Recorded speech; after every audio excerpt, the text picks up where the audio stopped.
Hello, hello, hello, ladies and gentlemen. This is Dr. Mary Payton with All About STEM Radio. I come to you every Monday from 7 to 8 p.m. from the Big Island of Hawaii here on Fishbowl Radio Network. It's a beautiful day here, and hopefully it's a beautiful day wherever y'all are in the world.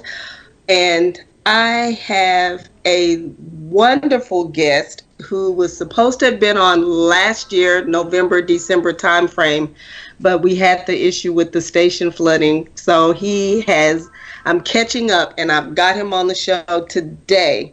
His name is Douglas Alford. He is an author of some amazing books that are used around the world. Many of them are in STEM. Many of them deal with other concepts, and I am extremely happy to have him today. Douglas, would you introduce yourself to my audience, please? Yes, thank you, Dr. Mary. This is Doug Alford. I'm from the USA, have had the opportunity to live internationally for 12 years. Where did you get to live? Because you know I'm an international diva myself. England, Thailand, Philippines, and Japan. Ooh, I've been through Japan. I haven't gotten to go to Thailand yet. Spent a lot of time in England. So, hey, tell me, how did you enjoy your travels before we get on to your books and things? Very much so, and I think in addition to writing them for my kids, which was 25 years ago, being international definitely added a lot of flavor and contributed a lot of team members that would help with this project as well. Oh, okay. So it's obvious that you saw a need, and I love the fact that these eBooks are so available for anyone, anywhere in the world. And I've got a young man that is in Nigeria that I am definitely going to connect with your books, because this would be a great thing for his students and his camps once the world gets back on its feet. So can you tell us? Thank you. Oh, yeah. I was sharing you yesterday. I was on a panel at a conference, a teacher professional development conference yesterday of about, I think, 3,000 or 4,000 teachers, elementary school teachers. And I made sure I mentioned you were going to be on the show today. So hopefully some of them are listening. Hopefully some parents are listening, because I just feel your books are awesome. Awesome and accessible, which is a huge plus in today's market. Can you tell us a little bit about how you got started with your ebook series?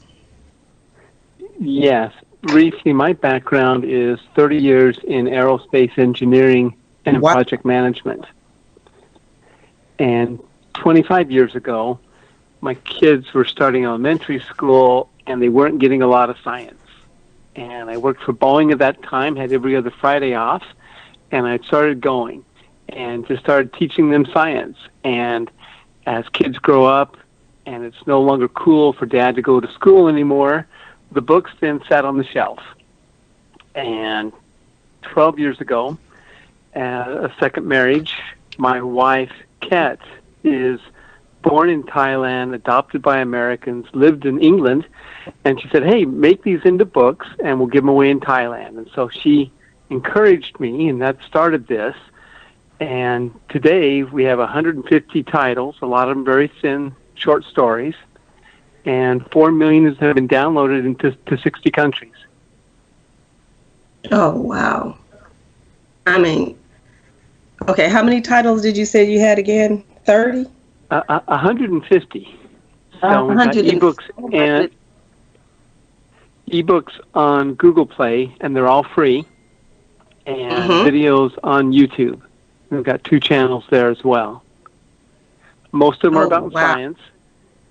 A lot of teachers around the world said, hey, we want English first, and then we'll learn science. And so we've made some that teach basic English as well.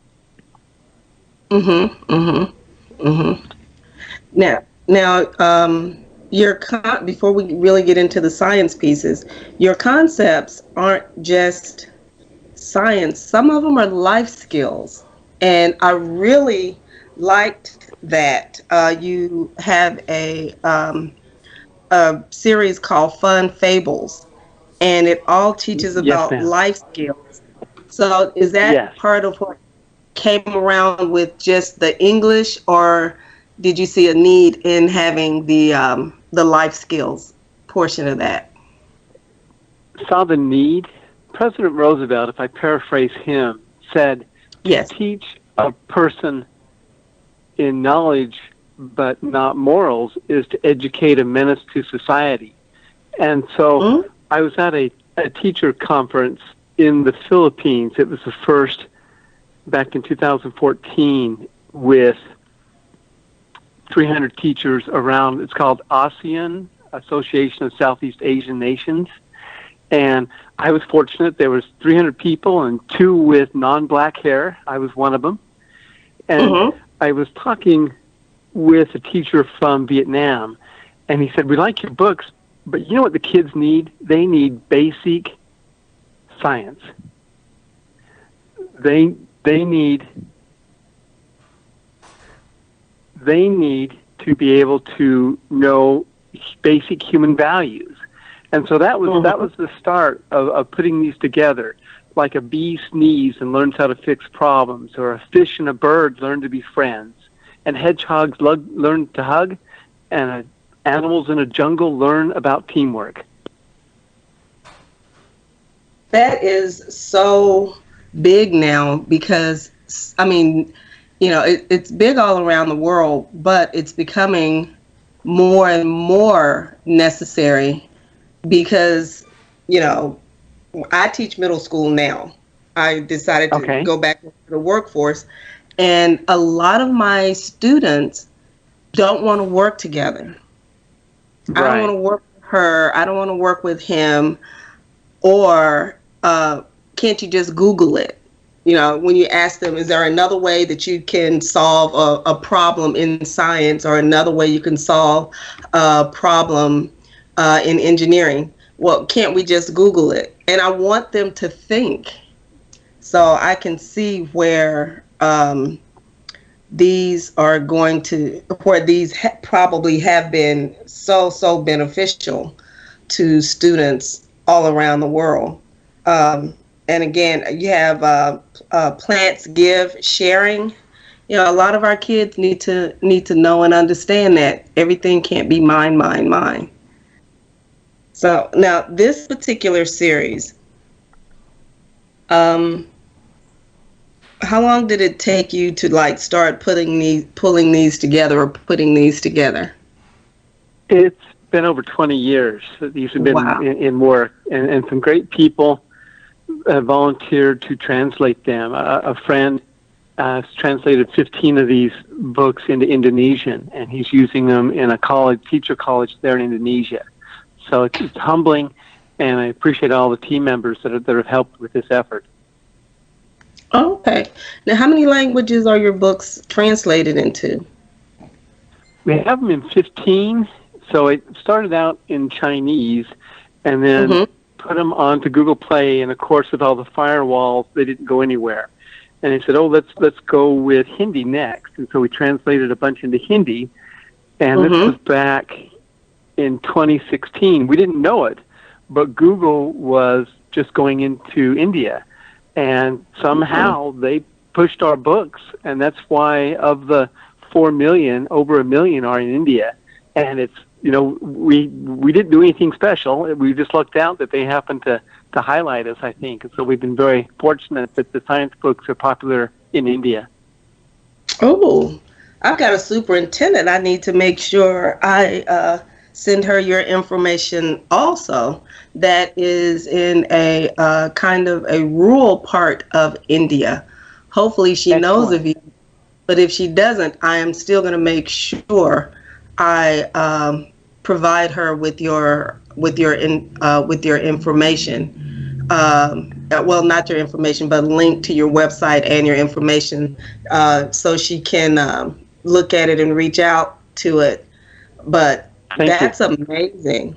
That is amazing. So, Next, keep going. I'm sorry. next in popularity is Vietnam, and it's they're second in number of downloads, and the English ones are very popular there. We were able to find a translator to help us get a lot of the books. It's over 12 translated into Vietnamese, and that's the second most popular. Wow. Now, are these primarily for kids reading or for teacher in classroom learning, or parents also downloading these? I don't really know. I don't get a lot of data feedback, but the people that leave comments on Google Play, and there's about 10,000 positive comments, are mostly young adults. A lot of them learning English as a second language, and a lot of them like the science. Okay. I'm sitting here making notes of people that I need to reach out to based on. Thank you. I have a young lady in Vietnam too. I need to reach out to. I think I'm going to spend the rest of the evening reaching out to people, saying, "Oh, y'all need to check out Douglas. You need to check out Douglas." This is going to be. You're putting me to work today. But the big thing about this show is making those STEM connections with people. And because I have lived in other countries, Yes. I know how important the English language is, for one. And for two, there is not enough out there in elementary science or middle school science that is accessible, easy reading for our people who are wanting to learn English, or even wanting to learn it in their own languages. Because you've got to spark that interest, and these books really, really, really do that. And you stop with Vietnam. Where else are you extremely popular? So the next is Brazil and Spanish are the next ones, and we've got them translated into Thai and to Tagalog there, but haven't had much publicity. But they just rely on word of mouth. This is so interesting. And I'm sitting here and I'm like, okay, he's got eBooks. We've emailed back and forth, and in just the last 12 minutes of talking to you, I have made so many notes on your interview paper. Now, before I go any further, you have a triangle that you work with. You've got life skills, science, and it's a third thing on there. I can't remember what it is. It's at the beginning of all of your packet. What was that third thing? Talked about culture. Just yes. The more I learn about people around the world, I'm so fascinated, right? And I enjoy learning about other people's. One of the books is in Thailand, where it takes some coins that they have, and it talks about the coins. And then this is at the request of a teacher from Thailand that said that her students were losing their Thainess. And it's such a wonderful country. And I was able to take the coins and then tie it back to them and try and make it interesting to them. And so I think respect for each other and culture, the more we learn about our differences, the more we understand how much we are alike. One of the stories is about a bird that gets blown to another country, and the animals in that country, it's called New Words. The animals in that country speak a different language, and so the cow doesn't say moo, the cow says ma. The frog doesn't say croak, the frog says ope. And it's a way for kids and adults to learn how we have differences, but how much we are very much alike. Oh, okay. That is, I love the fact that, you're focused, you're your focus is, all together the English language, the sciences, but you also branch out into the cultural piece, because that is a huge thing everywhere. I know when I was in South Korea, just looking at the culture there, because I was not in Seoul, I was not in a big city, I was in Jeonju, which was a very, very small town. Just the culture there, and I asked one kid, because they hand you things with both hands, children do, and I asked him, I said, why do you hand me things like that?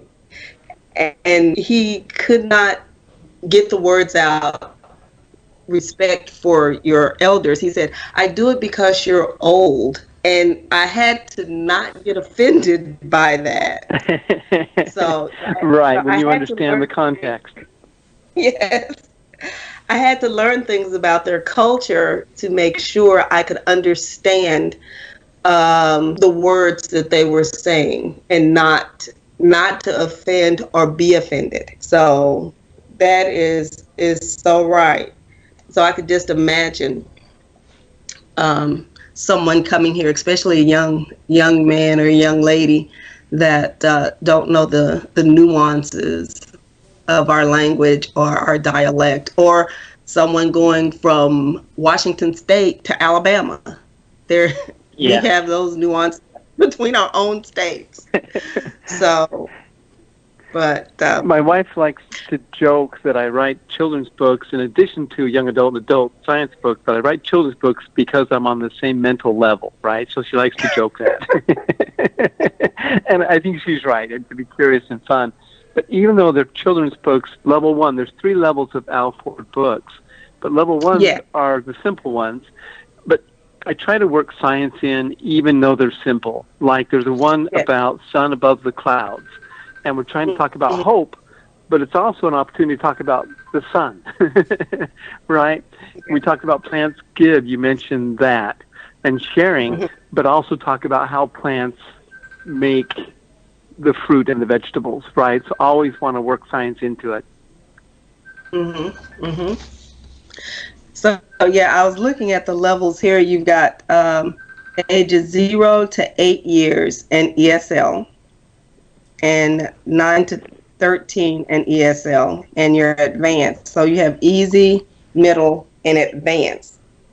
So you're catering to all levels, and that is one of the big things. I'm putting an asterisk by my friend at Vietnam, because she teaches English as a second language primarily to adults. So I got to make sure I get this information to her. But thank you. Oh, you're so welcome. Hey, you're amazing already. But why were the levels important instead of just staying with children's books or young adults? I started with the level ones when my kids were little, but as they grew up, and then as I put this online, the ones that are popular are the ones that are level 2s and level 3 with young adults and adults. And that's really what my passion is. As I travel around and you learn stories, for example, there's a connection, there's a link between mummies and movies. And just briefly, when you learn that, thousands of years ago when they were making mummies in Egypt, they needed to use a salt to dry out the mummies called natron. Yeah. And that came from hundreds of miles away. And it was traders, they think that was traders that were bringing it to Egypt, stopped on a beach, lit a fire, used the natron blocks to hold up their cooking pots. And that's how they discovered glass. Right? Oh. So these connections are so fascinating to me. And then from glass you go to lenses, and from lenses you can make movies, right? And these connections and these passions, like there's an urgency to understanding science today. And I would like to create materials that help share that passion and help people. Oh, okay. I mean, because I was looking at your tech link table of contents, and you have sun to screens, windows to wheels, clay to cars. And I hadn't had a chance to read all the, because you sent me several books. And I'm like, okay, I need to get to him to talk about those connections. But before I do that, okay, we've talked about the cultural piece and the life lessons piece, or the life skills piece. Now let's get into the science piece, because and I like that part. each of these sections, y'all, they have like the lifestyle. I keep saying lifestyle. The life skills piece are primarily in fun fables. Correct me if I'm wrong. Correct. And the levels are primarily in the Indie Ed project. Am I correct for that audience? Yes. And so you have two science pieces. One is Tech Link, and one is Science in Lights. So start with either one of those you want to. Okay. In Tech Links, I wanted to help students and adults connect with. This isn't something that just happened in the past. This is something that applies. Science is something that applies to our lives today. Mm-hmm. Two brief examples. We talked about glass. So if you take windows, I had the opportunity to go to several different museums through the years, and then connect them all together. And here's the brief connection. When you use lots of fuel to melt the glass, the sand with the lime and soda, then the workers drink beer back in the past because it helped settle their stomach and maybe for other reasons. But there was a connection between the beer from the glass to the boilers that were used, the copper boilers that used to boil the beer, that then a person named Newcomen used to make the first steam pump. And then for 50 years, miners used the steam pump to pump water out of the mines like coal and tin. And a university in Scotland had a model of the Newcomen steam pump. And it broke, so they took it to the repairman. He repaired it, and he said, I can do better than this. And he came up with a way to add a second cylinder that then made the steam engine, and that was James Watt. And then from the steam engine, it exploded, and they made steam engines to powered factories, and it was the next step to then go and take a steam engine, put it on wheels, and make trains. And that fascinating connection from glass, from windows to wheels. Oh my goodness! See, yeah, I read some of these. The ones that I went through were the ones from your fun and fables. So I hadn't read through your tech and science ones yet. Now I've got to go back and read through those, because you just blew my mind with the information you just gave me, because those are the kind of connections that I want to make with my kids, because like things that are going on now, for example, when we talk about photosynthesis, I just had my students do a seed germination project at home. Everybody's homeschooling now, and I had 3 students connect with me, send me emails saying after like the second day, my seeds aren't germinating because they don't have sunlight. And so I emailed them back and said, okay, think about it. Where do you plant seeds before they become plants? And one young lady said, we plant them in the ground. Okay, are they getting sunlight in the ground? And she was like, wow. So what do seeds need to germinate? So yeah, it's making those connections, but you're making those connections from the beginning of history. You're making the historical connections to get us there, and that I'm going back and I'm going over the tech link books because now you have totally got me interested. So If I can mention one more story, and that is the title is Boz to mhm. Books. And it may be a bit of a stretch, but it goes back to the Middle Ages Uh-huh. when England had more sheep than it had people. And Yeah. people took the wool and made wool clothes. And for a long time, people wore wool. But then people learned how to take flax plant and turn it in fibers and turn it into linen cloth, which was cheaper than the wool. And so for thousands of years, people wore linen. When the Egyptians made the pyramids, they wore linen, right? That was what they were wearing when they were making the pyramids. And over time, back to Europe, all these linen clothes wore out. Yeah. And at this time, they were also using the sheep skins to make a paper, parchment, and vellum. Mhm. And it took 200 sheep skins to make one Bible, right? That was Mhm. handwritten. Well, they start cutting it short. They take the linen clothes and they make a paper. And so it's not like, hey, we got cheap paper. This is great. But they're still handwriting books by hand. Then the Yeah. Black Yeah. Plague hits, and it kills a Mhm. third to half the population, which is very applicable to all the COVID things that are going on right now. After that crisis, Yes. a goldsmith figures out how to cast letters and invents the printing press. And so there's a link from the sheep to the books.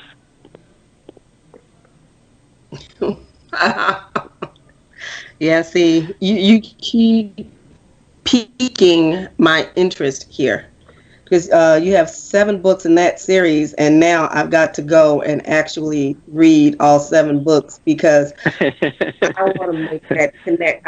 It's connections that I've never ever seen made before, not that far back in history. And I have a history teacher at my school who was telling me in a meeting last week. She goes, "I want to make sure I can connect history and STEM next year when she teaches." And I'm like, "Okay." So yeah, Well, I you're going to hope this become will help. you're going to become a great asset even at my school.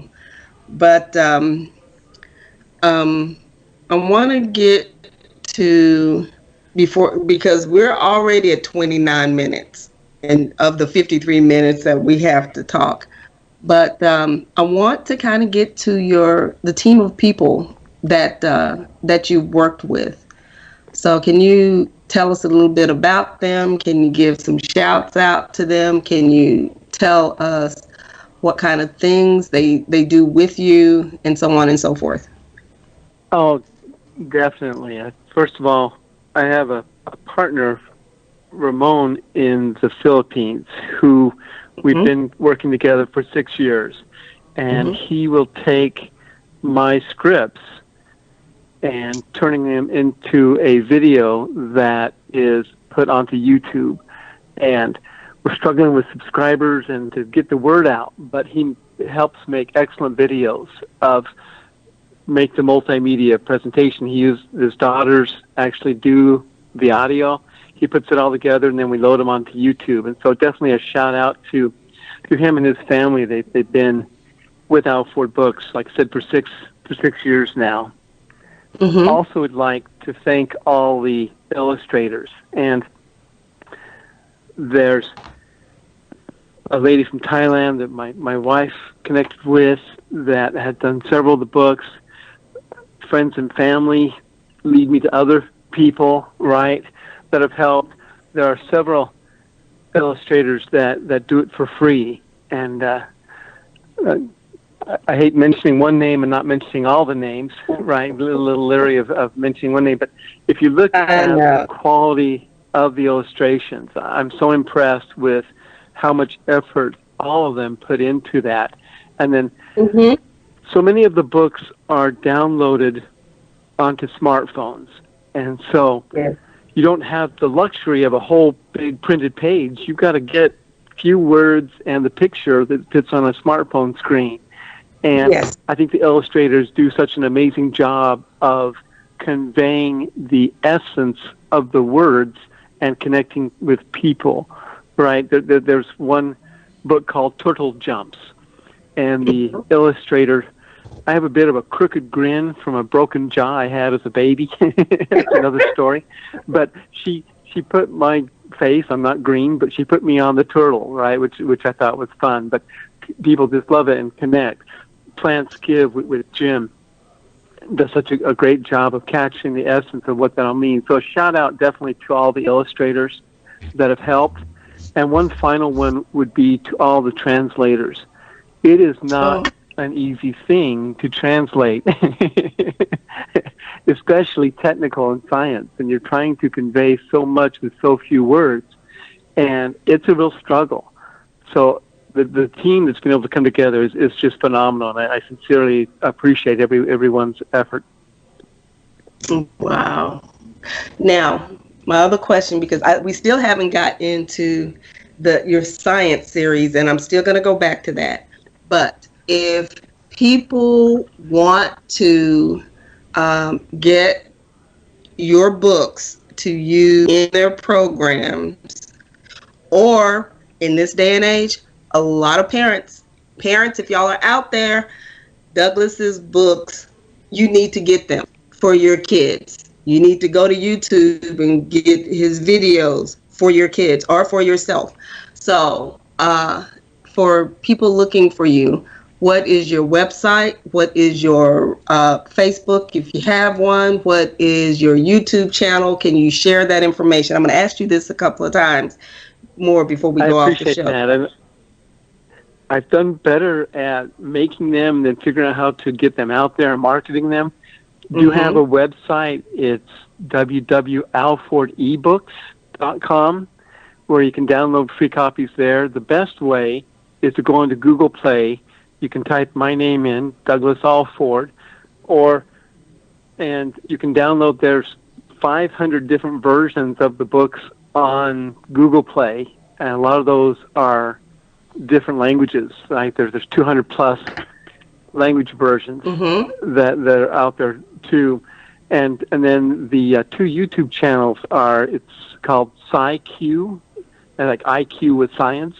And it's SCI-Q with Alford, SciQ with Alford. And the English books are Fringlish, all one word, Freeenglis, Fringlish, and Fringlish with Alford. And that's where all the videos are. And so if that doesn't work, you can email me at freealfordbooks@gmail.com, and I'll send them to you, right? Just today I had the opportunity to send copies to Iran, which was exciting to me. Those are the first ones that have gone to Iran, and they can't download them there, but I was able to get a few of the books over there, so that was fun too. Thank you for the opportunity to. Okay, all right. I need to do better at getting the word out. I have a lot of fun writing. Well, hey, I've got a friend definitely that I'm sending your information. Well, I've got a list that I'm making here. So some people are probably going to say, this woman is crazy. She is sending us this information. But there are people in countries like, as we said, India, Vietnam, and Nigeria, especially that could totally use your books and your videos in their classes. So I'm definitely going to share this information with them. The one in India, the superintendent, she may already, but that's okay. She's going to know of you again. Now, I want to hit on your Science in Lights series. because I'm calling these a series because that's how you sent them to me, and you got the whole table of contents, and I just enjoy how you put those together. Can you want to touch on any of those books for me? Because you got 10 and a bonus video. Two of the most popular are one book that's called Science 7 Eye-Opening Ideas. Okay. And it just takes us from atoms briefly through electricity and magnets and light, how light changes with fossils that show us, and then to radio waves, and then back to gravity. And so it's quite a whirlwind, but it gives a lot of basics to science. I had a student tell me once in elementary school, they said, "I hate science." And everybody else in the class was still excited, and everybody else was loving it. They said, "Why do you hate science? And what is it in science?" And then as I poked, he didn't hate science. He hated having to take tests on science, right? And as I tried to capture that and say, I need to help others that have that same mindset, you don't hate science. And in addition to, once the groundwork of the 7 eye-opening ideas is there's science in everyday objects. And I try to bring examples of why we all should care about science. In the books about smartphones, there's one that starts off with, hey, everything that our one smartphone does today used to be separate. A camera was its own separate thing. You used to have to buy a separate object. And so many of the children in elementary school that look at the book are just fascinated. They had no idea, right? And then once they get interested in the smartphone, it's like, well, yes, but this is why the smartphone works. And we go through the 7 waves of why the smartphones work. Okay. If I can share, I know we don't have a lot of time, but just a couple of quick quotes from the book. And this one's about airplanes. And it says, "Air flows fast over the wings. Lift pushes up as gravity pulls down. There is a wow point where lift up is greater than gravity down. Suddenly the plane lifts off. Weight is off wheels. Wow, the plane flies." And it's fascinating to me how something that weighs as much as how many elephants, right, can get off the ground and get back down. And to share that with kids, we have a hands-on experiment where we take a piece of aluminum foil and wad it up and then drop it, and it falls to the ground. Then we take a piece of paper and we tape a piece of aluminum foil or tin foil to that. Then we fold that into an airplane and we fly it. And it's always fun to see children and how much they are astonished that when it crumpled up and it fell down and now it flies, right? And then we talk about the reasons why. Oh, I like that. I know somebody's going to steal that idea from you, but I'm sitting here and you have my brain. They can't steal that which we give away. They're happy to it. My brain just turning here. You are so right. And, you know, going back to the smartphones, that's one of the things over the years is one of the first labs I do. You know, kids aren't supposed to have phones in school, but I have all my kids take out their cell phones. And back 10 years ago when I first started teaching middle school after retirement, well, 12 years ago, I asked the kids to take out their phones and look at the different features and options on their phones.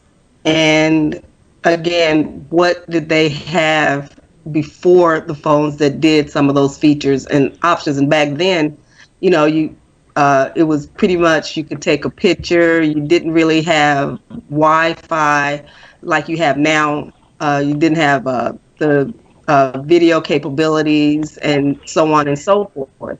But, you know, you can take all of this into consideration, because I'm going to tell you, I'm not sure how old you are. You may be a little younger than I am, but let's go back to when telephones were still tethered to the wall. Right.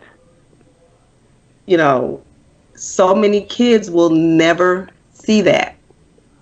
So many kids, young people in their 20s, have never seen that. So I'm just amazed at what you're doing with everything here. Now, I want to get back to a thing that you mentioned earlier about there was a college that's using your concepts or using your books in their teacher education program. Can you tell me a little bit about that? Yes, I met a friend who lives in Indonesia, and 6 years ago at that ASEAN conference, and he translated, I think, 14 of the books into Indonesian. And so then he gives them in Indonesian, and they also learn the English. And he did it all for free, right? Just help do it. It did help when they got accredited, that they could use it as, hey, this is what we've done. But I'm so appreciative that he's actually using them, and he'll give feedback about, hey, we don't quite understand this, or this doesn't translate very well. Can we change this sentence? But it's fun. He keeps inviting me to come to Indonesia, and I need to accept. I just got to be able to find the time. So you're going to have to go. You're going to have to go, because I need to do that. You have just hit on something that is very critical here in the United States. The last couple of years, in my retirement, before I got convinced to come to Hawaii to teach, I would go and volunteer and do science with 4-year-olds at the school in my neighborhood. And they did not have books that really related to science, and like the ones that you have. I mean, they're out there, but they didn't know of them. And so I would teach the science skills and things like that with the students. And the teacher that I work with, she was like, "How are you coming up with this?" I'm like, she goes, "We weren't taught how to do this. You make this so effortlessly." But if teachers in the United States had something like this, or some things like this, then it would make their fear, because it would take away their fear of teaching science, because so many elementary school teachers, pre-K through second grade, have a terrible fear of teaching science, because they didn't like science when they were in school. They don't like science as adults. But this would be a great asset for them. So as I'm saying that, I'm making myself another couple of notes. Sorry. But I mean, you just made me think. From working for the last couple of years, volunteering with K4 class, the teacher that I worked with had all of these books for her kids. But I don't remember seeing any books that were like these. So, Douglas, you have got my head spinning. I may have to come up with something to go and do a seminar in this. Wow. But, yeah, this is amazing. Now, before I ask another question, tell my people how to get your information, what's your website, YouTube, so on and so forth. The website is www.Alford eBooks. That's my name, ALF as in Frank, ORD, ebooks.com. Or the best way is just go to Google Play. They're all free. And you can type in my name. I do have a author's page on there. And you can get access and download the ebooks, and go to Fringlish and PsyQ with Alford YouTube channels, and you can download all the different videos as well. And you can email me, and I'll do my best. We get overwhelmed. There's just a few of us to help them, but we're happy to send out free copies as well. But we're just happy to share them. We want people to use them. They're written to be used. Yes, yes, and they make sense. They're awesome. I like the three pillars, which is life skills, science, and what was the third one? Culture. Cultures. We want to tie it to history. We want the links, and we want respect for all the cultures and languages. And and that's the thing that it's not that children don't respect cultures. It's that there's things that they don't know. A friend of mine had made a comment this weekend when I was talking to her. We were talking about how when someone in an older generation passes away, how much history is lost. Yes. And so that changes the environment and the culture for our children. But, even just listening to you going from from windows to wheels, that's a connection that I would have never made because there's so many other things in life that I'm having to do. But, it all make sense. And even, in this day and age of social distancing and technology, a lot of our students don't know how to communicate with each other. Right. And your books take that into consideration. And teachers can go back and say, talk about how in the book Plants Give, how, the sharing is important. So, it's just a lot that that you are giving to my audience. And you mentioned earlier, because we've got about 4 minutes left, and I'm going to hit on this real quick. You said these were things that you worked with your children on, and now your children are probably a little bit older. How do they think about these books now that you're doing this with them? I think there's a point now where it's like,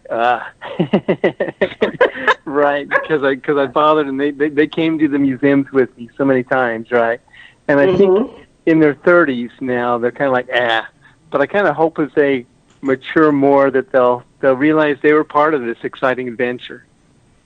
If and they were. Mention a couple more quotes just real quick. I know we're going to end here soon, but there's a book called Chase to Space, and the quote is, "Treks into space start in the human heart." And the next one is from a book called Nature's Links of Life. All around us are atoms on adventure. They join together to make everything on Earth, from rocks to plants to animals and us. Nature flows from elements and into life.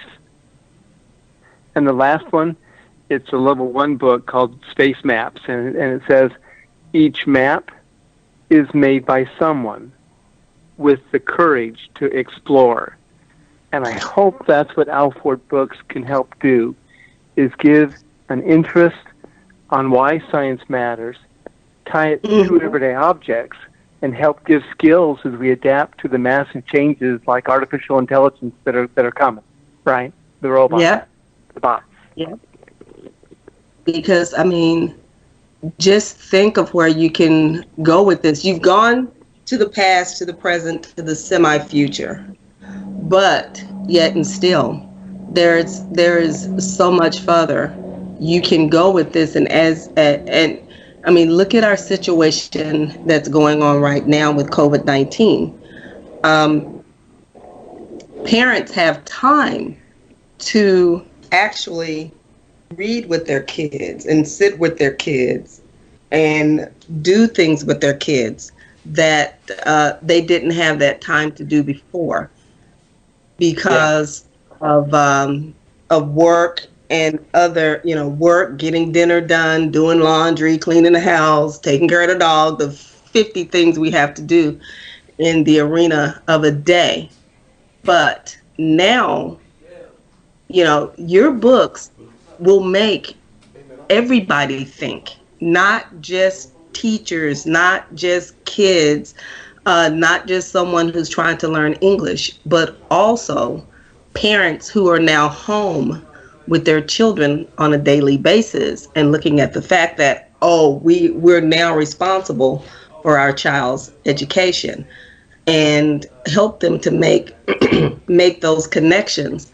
So your book has like a variety of applications, and I'm hoping, now that I've spoken with you, that some of my university friends and colleagues are listening to this, because in a early childhood learning situation, these books would be awesome for teachers who have a 100% fear of teaching anything in science, because they hope it can help. they have that fear. So before we leave, what's next? What's next for Alford Books, eBooks? What's next? Where do you think you're going next with this? Well, I've got strict orders for my grandson to write a book on dinosaurs. I don't have any books on dinosaurs yet, right? So I got to focus at that. And then we just need to figure out how to share this broader, right? We're so happy that millions have downloaded, but so many more can. And it's not our strength. We're struggling a little bit with how do we just get this out. And to be honest, we'd love to make a little bit of money to be able to put back into it, right? That would never hurt our feelings. Yeah. But we're happy to give it away for free, give the whole program away. And we call it independent education, Indie Ed, because it's coming from us independently, but we're just happy to get it out there. And how do we get it broader? That's our challenge. Okay. Well, I've got some people I'm going to put it out there to this week. Hopefully some of the people from the conference yesterday are listening in. If not, I'm going to put this on YouTube so people can go back and listen to it. And also, I'm going to share it with some people here locally in the U.S. and in a couple of other countries that I know will 100% benefit from this. But Douglas, I want to thank you for coming on to the show. Don't let this be your only time. I know in the midst of everything that's happened, I'm so elated for being able to get you here and being able to do this with you. But if you ever have any questions, or if you have something new that comes out, please share it with me so I can share it on the show's Facebook page and Instagram and Twitter and all of that, so I can share that with my audience so that they know what you have new out there. Would you please do that for me? We'll do that, Dr. Payton. Thank you so much for this opportunity. Nice chat. Okay. Hey, ladies and gentlemen, that was Mr. Douglas Alford. He is the founder of Alford eBooks, excellent books that you have to add to your digital libraries. And don't forget, I want y'all to totally stay safe. I know it seems like COVID is letting up a little bit, but it hasn't let up yet.